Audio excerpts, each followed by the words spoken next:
Hey guys, Drifter here. Ubisoft has officially made the decision to shut down XDefiant, and even though the game is still live, you actually can't download it. I'd uninstalled it from my system to make space for new games, and unfortunately because of that, I can no longer even download and play XDefiant for gameplay, so the gameplay you're seeing around you is older gameplay that I recorded about a month or so ago. There's quite a lot to unpack here, so let's just get started with the important facts. All new downloads of XDefiant and player registrations have been blocked. The game is only playable for those who already have it fully installed and are logged in. Official shutdown doesn't happen until June 3rd, so we've still got like 7 months of game. June 3rd, 2025, that is.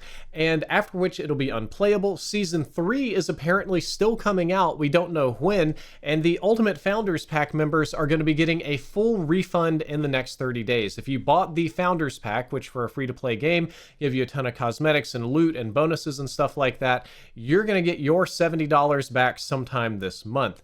Which begs the question, why did XDefiant shut down? And that's where the meat of today's video is. That's what we're going to dive into. I find it surprising that XDefiant closed this early, given that the game generated absolutely record-breaking player counts for Ubisoft.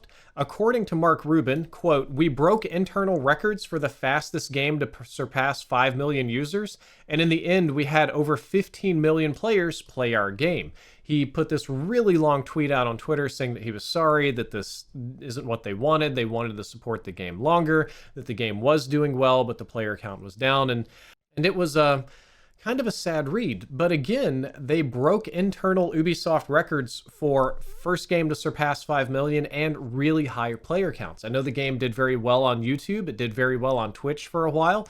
Those aren't exactly one-to-one metrics to judge popularity, but I have noticed that there aren't a lot of XDefiant videos on YouTube, and the Twitch numbers are brutal unless there's a sponsored stream. If nobody's being sponsored to stream, usually 200 or less total viewers watching that game, which is pretty rough. So according to the tweets, the limited public data, just kind of guessing from YouTube and Twitch success, apparently the player count fell off pretty quickly. It seems like the game had this meteoric rise in player count, and then it immediately fell off really hard, a lot like the finals. The finals had something like 400,000 or 500,000 people online, and then fell down to 5,000 people online in just a month or two, which was brutal for them. And Mark Rubin, who argued that the game wasn't going anywhere anytime soon, as on October 16th, so 6 weeks ago, he said there are no plans to shut down after Season 4. That's just a rumor. Apparently 6 weeks can change a lot. Recently, the studio has admitted that the numbers were down and that they wanted to continue long-term support, but I guess they're not going to get to do that. Leakers and hackers already dug into the data, and they found that they were planning to do Ubisoft crossovers with Assassin's Creed, Splinter Cell, and other very popular games. And after these studios close, apparently 277 employees are being laid off from the XDefiant team. They're closing their San Francisco and Osaka offices, and they're ramping down their Sydney offices too. About half the team is going to get reassigned to work on other projects, and about half of them are just straight up laid off. And I kind of think Black Ops 6 is to blame for this, because XDefiant tried to dethrone Call of Duty, but Call of Duty had a surprisingly strong year. Black Ops 6 is still popular despite community criticisms, despite the Warzone integration bungles, despite, whatever the hate channels will tell you, numbers are obviously doing pretty good for them. At least good enough to take back all of the players that XDefiant originally managed to convert. And we talked about this in my original video of XDefiant versus Black Ops 6, in that XDefiant's goal was to be a better version of COD, because that's how you convert the huge COD player base. Call of Duty has this massive player base.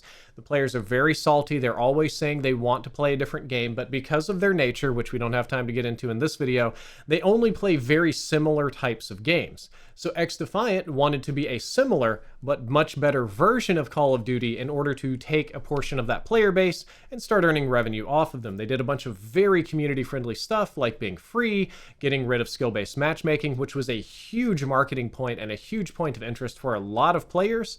And maybe, since XDefiant's player base fell off, that thing that Activision says about skill matching helps retain the player count. When the lobbies are random, people get mad and they quit. Maybe that happened. I don't know. Maybe there were other factors. But it certainly does feel bad. Black Ops 6 was just too strong. Too many people went back to playing COD. And I genuinely believe that XDefiant only needed to weather this initial storm. Everybody knew that was coming. That's what I talked about in my old video, that the winter of XDefiant, its bleakest, most desperate moment, would be when the initial hype wears off after a month or two, and then the new Call of Duty launches at the same time. That'll push the numbers down to a minimum. And I think that Ubisoft needed to have the money to keep this game going, maybe for a full year or two. It took a long time for Rainbow Six and a lot of their other online games to pop off. And I think that if it had survived the entire Black Ops 6 cycle and continued to be supportive, it might have found its own community and might have even thrived. The problem is, the player base shrank so much, Ubisoft just decided to cut their losses early and dip. From a corporate perspective, I get that. From a gamer perspective, I hate that. There's also the possibility that the game had retained a decent player base, but perhaps not a spending player base.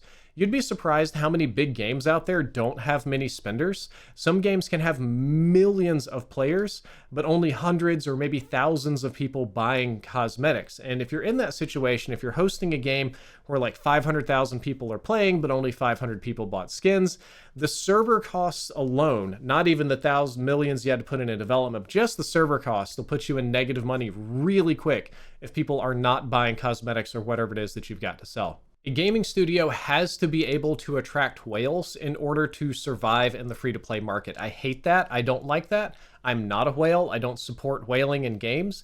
But if you're developing games, you need whales to stay in business. Honestly, I'm probably one of those people that don't buy enough skins to support whatever game they're playing. I'm very cheap, very stingy with my money and my in-game cosmetics.